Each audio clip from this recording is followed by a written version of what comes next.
and welcome to today's reflection. Today's reflection, we're going to look at the end of this morning's Old Testament lectionary reading, which is 1 Kings chapter 18. 1 Kings chapter 18 is quite a famous passage. It's when Elijah, the prophet Elijah, challenges the prophets of Baal to set a sacrifice before Baal and ask the prophets of Baal to call down fire on the sacrifice. The prophets of Baal are unsuccessful, so then Elijah does much the same, but he calls on the name of the Lord, and the Lord God sends down fire on his sacrifice, which not only consumes the bull that has been sacrificed, but also the wood and the stones, and we're told it licks at the water that has been poured on the sacrifice. But it's right at the end of this passage that I want to focus on today. This whole episode happens after a period of severe drought in the region. And this is Elijah speaking to his servant. This is 1 Kings 18, starting at verse 43. He said to his servant, "Go up now, look towards the sea." He went up and looked and said, "There is nothing." Then he said, "Go again 7 times.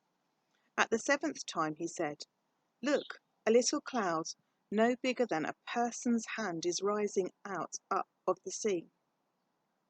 Then he said, "Go and say to King Ahab, harness your chariot and go down before the rain stops you."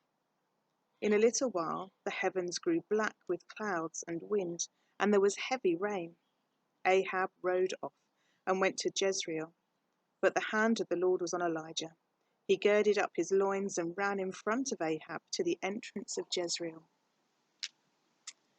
And I think probably the bit that really struck me about this was the dedication of the servant to keep going back to look. Sometimes it's really hard for us to see what God's doing and to see how God's hand is in action in our lives, but that we need to keep looking. We need to be to persevere and be dedicated and to keep going back and to keep looking.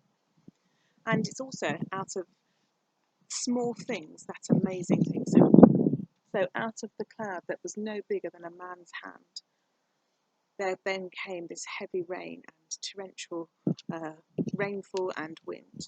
So from very small beginnings, amazing things can happen, life-changing things can happen. So I think my message for us today is that we need to be persistent, and we need to show our faith by keep on going back and keep looking for where God might be in action in our lives or in those around us.